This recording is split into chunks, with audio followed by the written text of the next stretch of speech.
Hey guys, it's Valley here. We're gonna do a little quick bolt tutorial. It's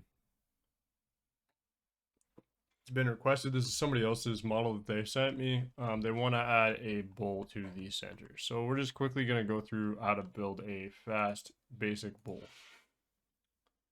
So first things first, what we can do is we can add a plane. Snap it to. Oh my God, yes, I forgot. Turn off your magnet.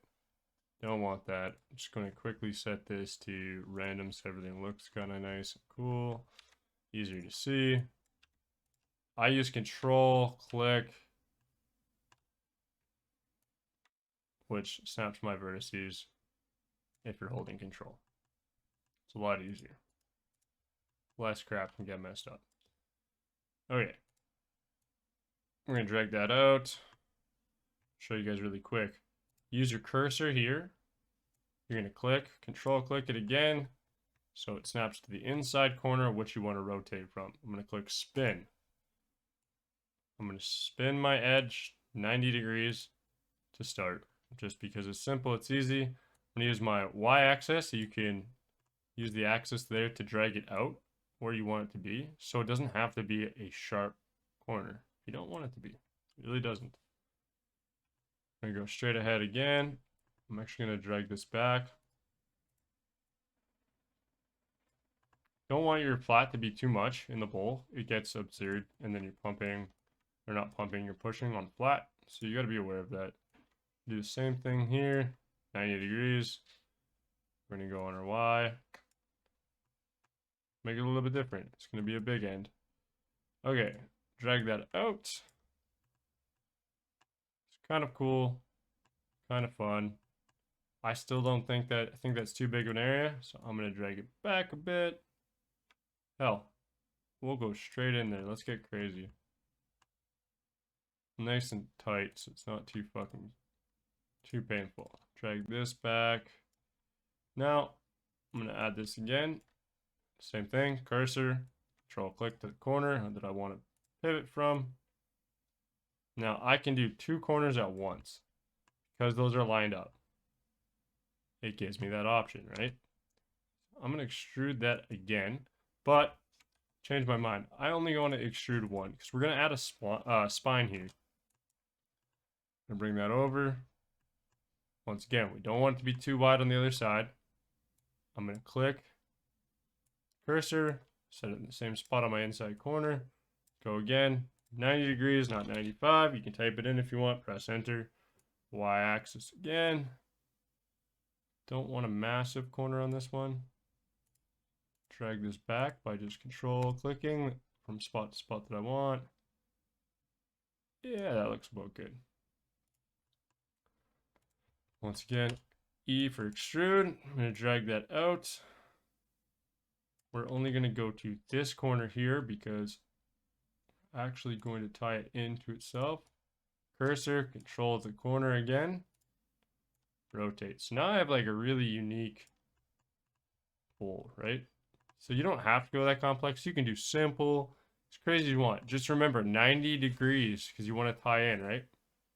If you start getting to like 95, 92, 91, 86, whatever, it's going to fuck you up if you don't do your math right. So here, it doesn't matter that I'm not tied to where I need to be or over because I'm going to drag it after it. And when I'm dragging on that axis, I can control and hold which vertex I want to snap to. Why I'm not using that magnet, right? Because I can pick anywhere on the fucking map. So I'm going to drag again my cursor back to that inside corner. I'm going to pivot it 90 degrees. You don't always have to do 90. You just, to start, let's go with that because it's easier math, harder to fuck up.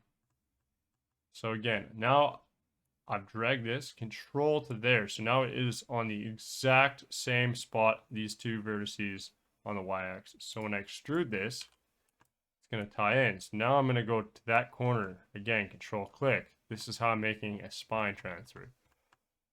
I'm going to set this on the inside corner.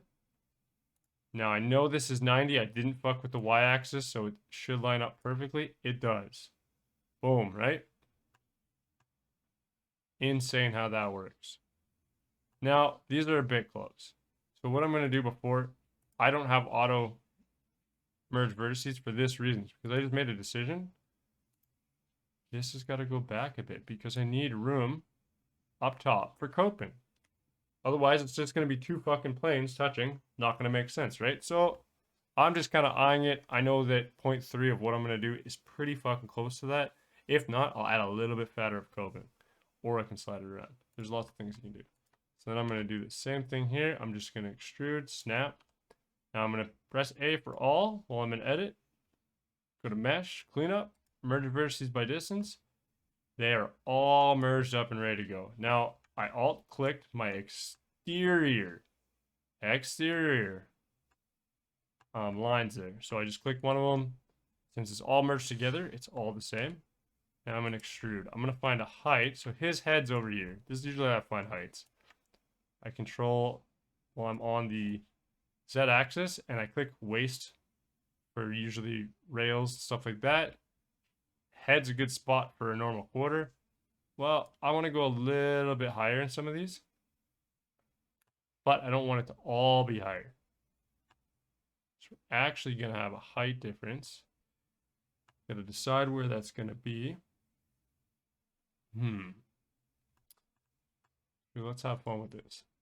So I'm once again going to highlight the section I want to slide away. Boom. I'm going to slide that back. Move this model over because it doesn't really matter where it is. It's not in a permanent place. So now I can have a height difference. And it doesn't matter because where does that come together? Right about there? Okay. So what I did there is, we'll just go again. See where this ends here? I'm going to drag my loop cut and control click where I want to stop with the other ones. Those line up. Now when I change the height on everything over here to be a little bit deeper, you know, actually we're going to lower the other section down to his head height.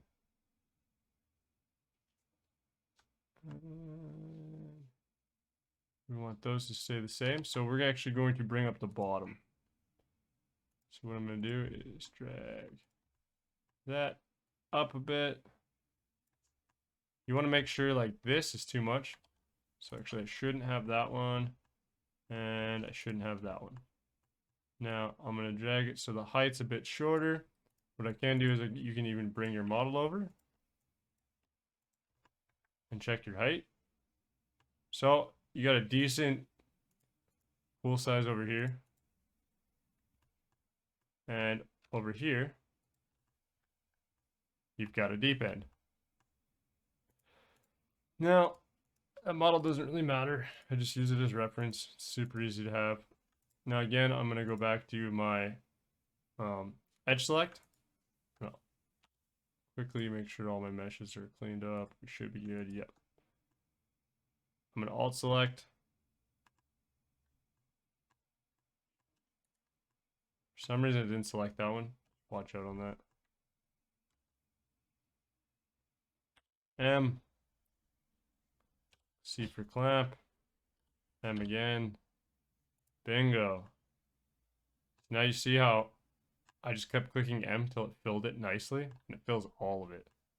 Now I can change right here on my shape if you don't want a little bit more bank, or you want the 0.5 with the full vert. It's up to you, right? There is ways to make different sections have different I guess verticality would be the. So we're gonna go with 0.48 because still adds vert but not too much. Now you can do cool shit like we can select these two and add bevel. Now I can do my percentage here. I can change how much I want, how many. Now I don't like percentage. It's probably why I noticed some issues.